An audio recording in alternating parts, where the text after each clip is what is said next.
좋을 것 같습니다. 여러분, 오늘은 종려 주일입니다. 매년 돌아오는 절기 때마다 설교자는 사실 굉장히 고민이 많이 됩니다.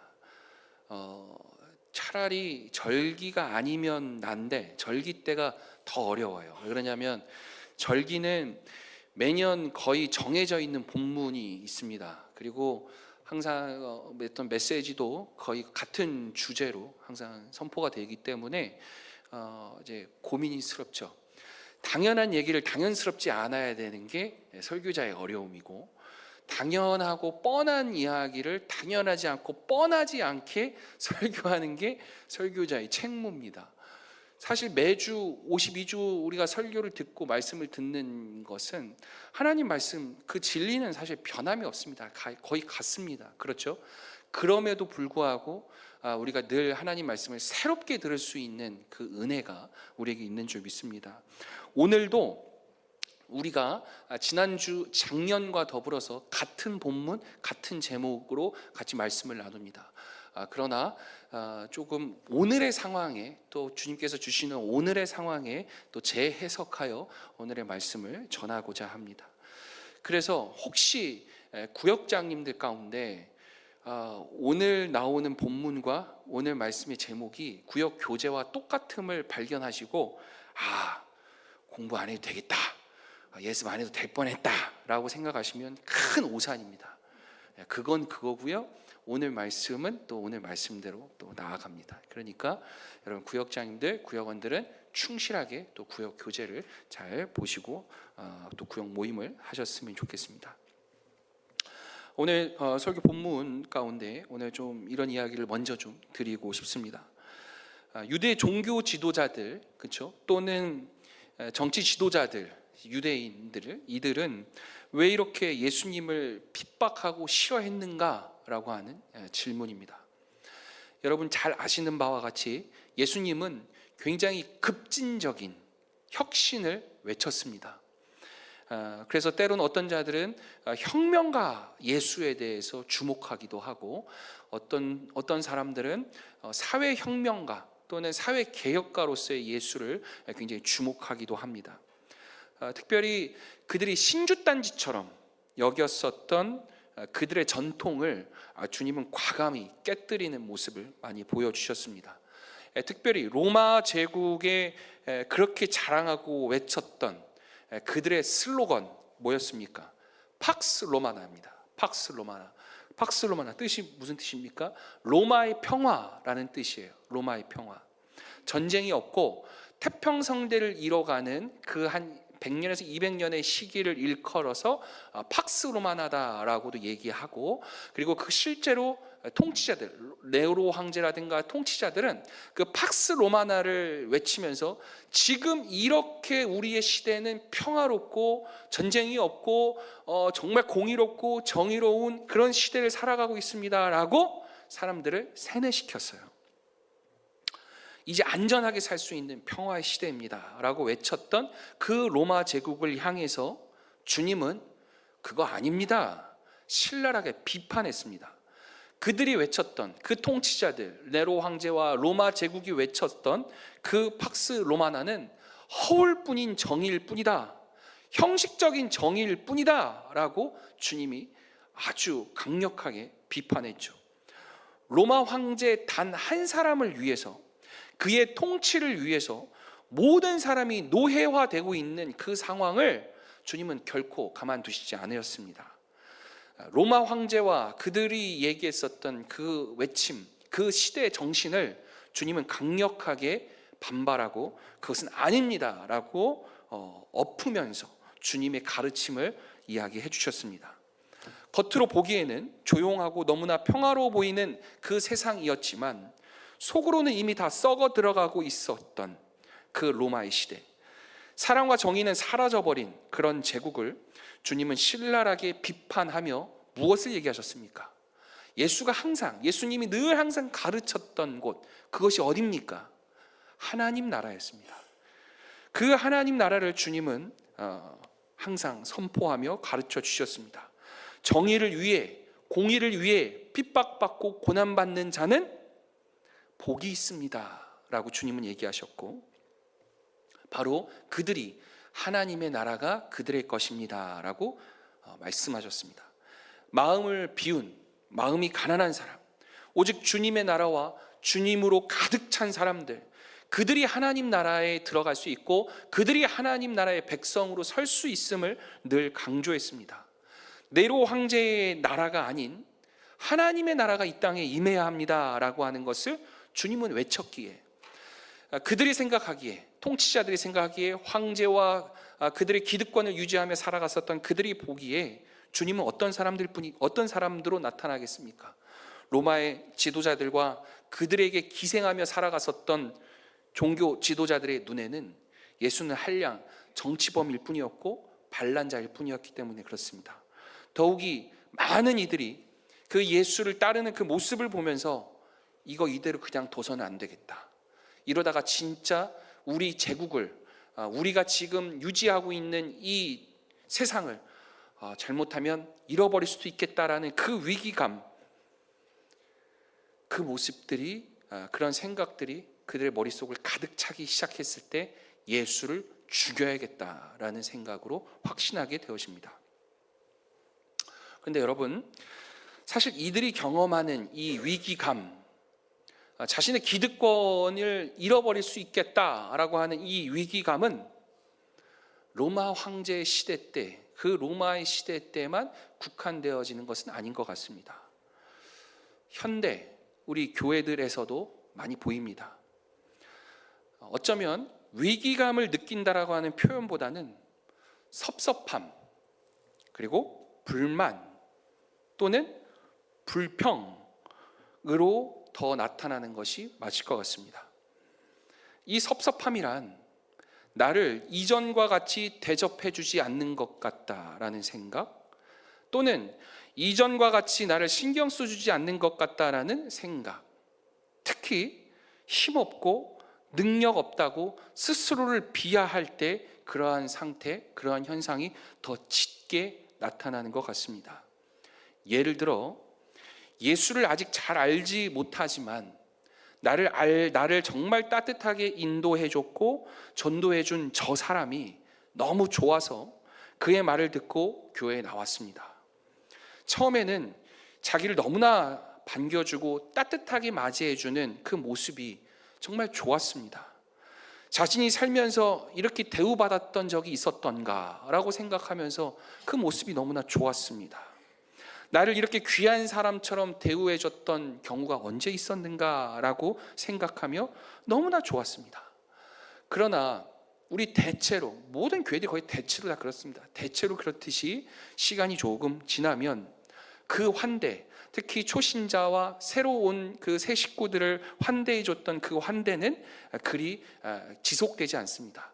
왜냐하면 이제 정착됐겠거니라고 생각하고, 그리고 이제는 어느 정도 적응했겠거니 생각하며 우리가 처음 그렇게 강하고 뜨겁게 대해줬던 환대의 그 온도와 강도는 조금 무뎌지기 마련입니다. 그렇다고 기존 공동체의 일원들이 특별하게 서운하게 한 것도 없습니다. 그러나 그 초신자는 이전처럼 나를 대접해주지 않는 것 같고 이전처럼 나를 환대해주지 않는 것 같다 여기며 섭섭해합니다. 이제 점점 교회에 불편한 것들이 보이기 시작합니다. 불평과 불만이 쌓이기 시작합니다. 어쩌면 우리는 이 모습을 초신자이기에, 그러기에 우리는 아직 믿음이 연약하고 작으니까 그럴 수 있습니다 라고 생각할 수 있습니다. 그런데 여러분, 만약 직분을 받은 중직자들이라면 어떻겠습니까? 이게 사실 가장 큰 어려움일 것입니다. 우리 교회는 해당 사항이 안 되지만 예를 들어서 교회를 개척한 멤버라고 한번 생각해 볼까요? 지금 이 교회가 이렇게 잘 정말 하나님께 예배하는 이 공동체로 잘 설 수 있을 때까지 내가 어떻게 이 교회를 위해서 내가 살아왔는데, 내가 이 교회에다가 내놓은 헌금이 도대체 얼마인데, 내가 이 개척 멤버인데, 내가 이제 늙었고 힘 빠졌다고 저것들이 나를 무시하는 건가? 라는 별 생각들이 다 들 겁니다. 내가 헌신적으로 정말 일할 때는 목사님부터 온 성도가 내 말을 다 들었는데, 이제 내 말만 사실 들어왔었는데 이제는 아무도 내 말을 들어주는 것 같지 않아요. 헌신적으로 일했더니 이제는 헌신짝 취급당하고 있습니다 라고 생각이 들 때, 그 섭섭함과 원망과 불평이 그의 마음에 이제 가득 차기 시작합니다. 옛날 어느 마을에 한 원로 장로님이 살고 있었어요. 그는 예전에 아주 영향력 있는 장로님이었습니다. 시골 교회의 특성상 그의 말 한마디는 교회뿐만 아니라 마을 사람들 모두 그의 말을 따랐습니다. 하지만 세월이 흐르면서 그의 몸은 늙어갔고 영향력 또한 점차 사라져갔습니다. 그러나 그 장로님은 여전히 마음 한구석에 내가 장로로서, 그리고 안수받은 자로서 사명을 늘 잊지 않고 살아가고 있었습니다. 어느 날 장로님은 마을 밖으로 나가 산책을 하다가 이전까지 못 봤던 한 그루의 나무를 발견합니다. 그 나무는 가뭄으로 말라 있었고 가지 하나 잎이 없었습니다. 그 장로님은 나무를 보고 마음이 아팠습니다. 어떻게 하면 이 나무를 다시 살릴 수 있을까? 스스로에게 묻고 그리고 스스로 답을 내렸습니다. 물을 주기 시작했습니다. 장로님은 이제 매일매일 나무에 물을 주기 시작했습니다. 비록 그의 몸은 늙어가지만 그의 열정은 여전했습니다. 아침이면 일어나서 매일매일 나무에 물을 주기 시작했습니다. 비록 그의 몸은 늙어갔지만 그의 열정이 아직 살아있었기 때문에 가능했습니다. 그리고 밤이면 잠들기 전에 늘 다시 한번 물을 주었습니다. 이제 시간이 지나자 나무에는 생기가 돌기 시작했습니다. 새록새록한 잎이 돋아나고 꽃이 피기 시작했습니다. 마을 사람들은 그 나무가, 다 죽어가고 있던 나무가 살아남을 보면서 놀라워했습니다. 그리고 그 장로님께 찾아가 물었습니다. 어떻게 이렇게 나무가 다시 살아나기 시작했습니까? 어떻게 이렇게 희망을 되찾은 거죠? 그들이 물었을 때 장로님은 이야기합니다. 단순히 내가 할 수 있는 일을 찾아서 매일매일 내가 그 일을 행했을 뿐입니다 라고. 이 이야기는 단순히 늙은 노인 한 명이 나무 하나 살렸다는 것을 말하는 것이 아닙니다. 늙고 힘이 없는 것은 중요하지 않습니다. 내가 영향력이 있느냐 없느냐는 중요하지 않습니다. 무엇인가 내가 할 수 있는 일이 있다라고 하는 사실을 아는 것입니다. 늙었지만 힘이 없지만 내가 지금 영향력이 없는 것 같지만 나는 하나님의 자녀라는 변하지 않는 사실을 기억하고, 특별히 나에게 주어졌던 책임감을 잊지 않고 살던 자신이 이제 내가 할 수 있는 일을 찾아서 매일매일 그 일을, 순종함의 그 일을 했다는 것이 중요합니다. 여러분, 오늘 종려주일입니다. 종려나무 가지를 흔들면서 예수님의 그 예루살렘 입성을 기념하는 날이기도 합니다. 종려나무 가지를 흔들며 환호하고 자신들이 입고 있던 옷을 벗어 길바닥에 깔며 예수님, 당신은 이스라엘의 왕입니다 라고 외치며 반겼던 그들이 일주일도 채 되지 않았을 때 그 예수를 십자가에 못 박아 죽여라 라고 말하기 시작합니다. 지금 젊고 힘있고 능력있고 정말 주님은 나의 왕이라고 고백할 수 있는 저를 포함한 우리 모든 성도들이 정말 신앙의 변질이 되지 않도록 늘 깨어 기도할 수 있기를 원합니다. 다시 처음의 질문으로 돌아가 보겠습니다. 유대 종교 지도자들 또는 그들의 정치 지도자들, 왜 그렇게 예수님을 핍박하고 죽이려 했습니까? 자신의 기득권을 잃어버린다는 것 때문이었습니다. 여러분, 기득권이란 말이 별로 잘 와닿지 않으시죠? 제가 굉장히 쉽고 직관적으로 여러분의 피부에 와닿게 말씀드려 보겠습니다. 이전에 내가 누렸던 영향력, 내 힘, 내 능력, 나의 권세, 내가 갖고 힘 때문에 그랬는지는 모르겠지만 어쨌든 대부분의 사람들이 나를 항상 존귀하게 대했고, 내 눈치를 보며 사람들은 살았었고, 내 말 한마디면 모든 것이 결정되어졌었던 그 모습, 그거 잃어버릴까 봐 예수를 핍박하고 심지어 십자가에 매달아 죽였다는 겁니다. 그들이 종교 지도자들이었고 그들이 정치 지도자들이었습니다. 그리고 그와 함께 기생하며 살아갔었던 대다수의 군중들이 있었습니다. 그런데 어쩌면 그들은 예수를 싫어했다는 말은, 그들이 예수를 그렇게 싫어했다는 말은, 그들이 예수를 그토록 죽이고 싶어 했다라고 하는 그 말은 어쩌면 예수님의 가르침을 너무나 잘 알고 있었기 때문입니다. 예수님은 너희들을 위한 너희들의 왕국을 만들고 그 왕국이 외치고 있는 로마의 평화, 지금이 안전합니다. 지금이 최고의 시기입니다. 지금만큼 편안한 시기가 없습니다. 지금만큼 우리는 안전한 시기가 없었습니다. 지금처럼 평탄한 시기가 없었습니다. 라고 외치는 시기. 우리는 지금 아무 분란도 없으니 지금 너무나 평화롭고 정의롭고 좋은 나라입니다. 라고 외치는 그것이 예수님은 아닙니다. 그것은 거짓 평화입니다. 안에서부터 썩고 있는 그 고름, 그거 다 짜내야 됩니다. 라고 하는 것을 외치셨기 때문에, 그리고 그것을 그들은 듣고 알고 있었기 때문에 그토록 예수님을 죽이려 했던 것이죠. 주님은 오늘 종료주의를 통해 우리에게 매우 엄중하게 경고하시며 가르쳐주고 계십니다. 정말 그 볼품없고 허약한 나귀 새끼를 타고 예루살렘으로 입성하시며 가르쳐 주신 사실이 하나 있는데, 그것은 바로 뭐냐면 나의 힘과 권세와 능력으로 다 개혁해버리겠다, 이 방법이 아니라는 겁니다. 그 개혁은 오직 자기 희생과 철저한 고난과 죽음이라는 것을 말씀하고 계십니다.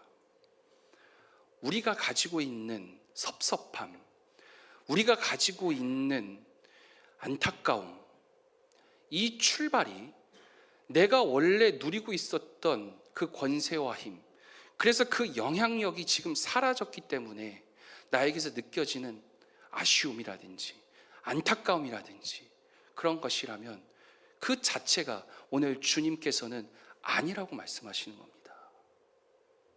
오히려 우리는 더욱더 낮아지고 더욱더 헌신하고 더욱더 자기 희생의 모습을 보이며 내가 지금 있는 이 위치와 자리에서 내가 무엇을 할 수 있을까, 다 죽어가는 나무 한 그루를 바라보며 아침과 저녁에 물을 주었던 그 노인의 모습처럼 내가 힘없고 내가 나약해서 난 이제 아무것도 하지 못해요, 그 자기 비하의 마음과 그리고 세상 속에서 사람들이 이제 내 말을 듣지 않는 것 같아요 라고 하는 그 판단으로 인해서 사람들이 이제 나를 잘 대우하지 않는 것 같다라는 생각, 그것은 하나님께서 우리에게 주시는 생각이 결코 아니라는 것을 보여줍니다. 바로 그러할 때 우리가 가져야 될 생각은 오히려 더 낮아지고 더 겸손하게 하나님 앞에 하나님의 방식은 무엇입니까?를 기대하며 듣기 위한 우리들의 철저히 기도하는 모습이 필요하게 될 것입니다. 저는요, 권한도 없는 사람입니다만 백석교회 이 부분을 떠나서 한국교회가 전 정말 개혁되었으면 좋겠습니다. 그 개혁을 위해서 주님이 저를 공부시켰고, 그래서 때론 학자로서 논문도 쓰게 하시고 책도 쓰게 하시는 거라고 생각합니다. 또한 앞으로 교회의 대표로 또는 담임 목사로서 책임 있게 지도할 수 있는 지도자가 되고 싶어 하는 것, 그것이 하나님께서 저에게 주신 저의 능력이라고 생각합니다. 저에게 주신 소명이라고 저는 생각합니다. 그런데 오늘 말씀을 곱씹으면서 제가 곰곰이 생각해 보았는데 그런 생각이 제 머릿속을 떠나지 않았습니다. 하나님이 주신 꿈 그리고 목표 다 좋은데 그것을 이루어가는 나의 방법은 다를 수 있겠다. 다시 말해서 한국교회의 개혁을 위해서 내가 영향력을 행사할 수 있고 그리고 힘 있는 자가 되고 싶다라고 하는 생각이 내 머릿속에 가득 찬다면 그것은 오늘 예수님이 마치 어린 나귀 새끼를 타고 입성한 모습이 아니라 백마를 타고 기세등등하게 내 말을 다 들어라. 이제 이 땅은 하나님의 나라로 내가 만들어버리겠다라고 하는 모습과 크게 다르지 않을 것 같다는 생각입니다. 그래서 우리들 각자에게 주신 하나님의 뜻을 기억할 수 있고 알 수 있고 우리 교회 여러분들께서 하나님께서 여러분들 통해서 교회를 이루고자 하시는 하나님의 뜻이 여러분들이 있다면 여러분들 그 꿈과 그 일을 행하기 위해서 우리는 더욱더 나귀 새끼를 타야만 합니다. 멋지고 화려한 백마가 아니라 멋지고 화려한 백마에서 내가 내려왔다고 아쉬워하고 그것을 섭섭해할 것이 아니라 어떻게 하면 더욱 저 볼품없고 정말 우스꽝스럽기까지 한 저 나귀 새끼를 어떻게 탈 수 있을까? 그것을 고민할 수 있어야 된다는 겁니다.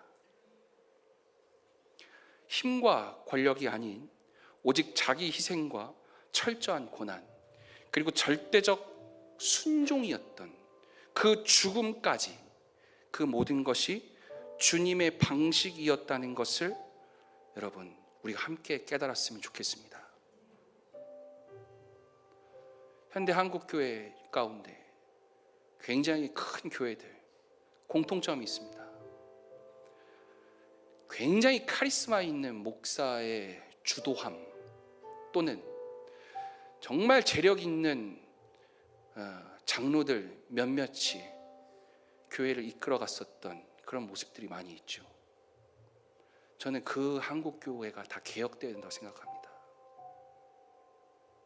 소수의 몇몇이 주도되어지는 교회가 아니고 가난하든 능력이 없든 힘이 없든 젊든 그 모든 것은 상관하지 않는 채 온 성도들이 함께 모여 오직 주님의 사랑만을 구하며 예배하는 교회, 그런 교회가 되었으면 좋겠습니다. 세상의 논리와 세상의 자본이 교회까지 침범되지 않았으면 좋겠습니다. 세상의 그 논리 앞에서 교회는 그렇지 않습니다. 교회에서만큼은 높고 낮음이 없습니다. 가난한 자, 부한 자 다 필요 없습니다. 다 주님이 주신 것이고 다 우리 모든 주님의 자녀입니다 라고 하는 생각으로 이 교회 공동체가 함께 이루어져 갔으면 좋겠습니다. 사랑하는 성도 여러분, 사람들이 나를 서운하게 한다고 생각하고 여기기보다는 내가 좀 더 낮아질 수 있을까? 어떻게 하면 내가 좀 더 낮은 자리로 갈 수 있을까? 고민하는 고난주간이 되었으면 좋겠습니다. 사람들이 나를 인정해주지 않는다라고 불평하기보다는 내가 좀 더 무엇을 희생할 수 있을까를 고민할 수 있는 고난주간이 되었으면 좋겠습니다. 사람들이 나를 무시한다고 여기기보다는 내가 공동체를 위해 무엇을 할 수 있을까를 고민할 수 있는 고난주간이 되었으면 좋겠습니다. 이것이 오늘날 우리들에게 어린 나귀를 타고 그 예루살렘으로 입성하시는 예수님의 모습을 우리에게 보여주신 이유입니다. 저는 이번 한 주 동안 정말 깊이 기도하며 묵상하겠습니다.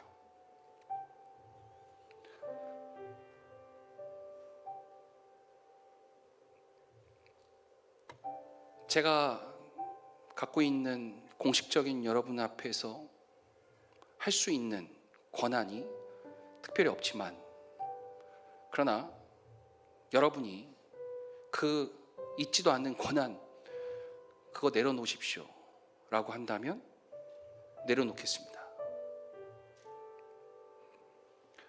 더 희생하라면 더 희생하겠습니다. 목사로서 대우받기를 원하는 마음 내 안에 있었다는 것 고백합니다. 내려놓겠습니다. 저부터 내려놓겠습니다. 더 포기하겠습니다. 그렇다고 저는 여러분의 종이 아니고 여러분들의 몸종이 아니고 저는 하나님의 종입니다. 그래서 철저히 하나님의 말씀에 순종해서 더 낮아지고 더 겸손하게 교회를 섬기고자 노력하고 기도하겠습니다. 그래서 주님께서 지금 너가 하고 있는 모든 것 내려놓으라 하면 내려놓음의 자리로 가겠습니다. 약속합니다. 바로 그렇게 저의 삶 속에서, 나의 삶 속에서 내가 가지고 있고 내가 누리고자 하고 있는 이 모든 것들이 다 내 것이라 여기지 않을 수 있는 그런 하루가 되었으면 좋겠습니다. 주님께서 오늘 이 종료주의를 통해서 더 희생하라, 더 낮은 자리로 가라, 더 내놓아라, 더 헌신하라 라고 하는 그 음성이 오늘 저에게 주신 말씀이라면 저는 그 주님의 그 음성, 그것에 순종하고 그리고 그 주님의 그 고난에 저는 동참하고 싶습니다. 주님께서는 우리를 사랑하셔서, 아니 나를 사랑하셔서 죽기까지 행하시고 보여주셨던 그 사랑을 알기에 그 사랑에 보답하고자 저는 동참할 겁니다. 조금이라도 보답하고 싶습니다. 그래서 그렇게 저는 저의 것을 내어놓겠습니다. 여러분께 부탁이 있습니다. 이 고난의 길을, 이 자기 비움의 길을 여러분 내가 홀로 가지 않도록, 제가 홀로 가지 않도록 가능하다면 여러분 같이, 제가 너무 외롭지 않도록 같이 가실 수 있는 여러분들이 되셨으면 좋겠습니다. 그 고난의 대열에 우리가 함께 동참하고 그것에 함께 마음을 모아주고 그것을 함께 격려해주고 함께 응원하며 나아가는 공동체가 바로 신앙 공동체입니다. 예수를 머리로 하고 우리 온 지체들이 한 마음과 한 뜻으로 이 주님의 고난에 나귀 새끼를 타고 정말 우스꽝스럽게 그지없는 그 모습을 하며 예루살렘에 입성했었던 그 주님의 고난에 우리 모두 함께 이번 한 주만큼이라도 정말 우리 함께 그 고난의 대열에 함께 동참할 수 있는 저와 여러분 될 수 있었으면 좋겠습니다. 제가 먼저 나아가겠습니다. 제가 먼저 본을 보이겠습니다. 제가 먼저 더 헌신하겠습니다.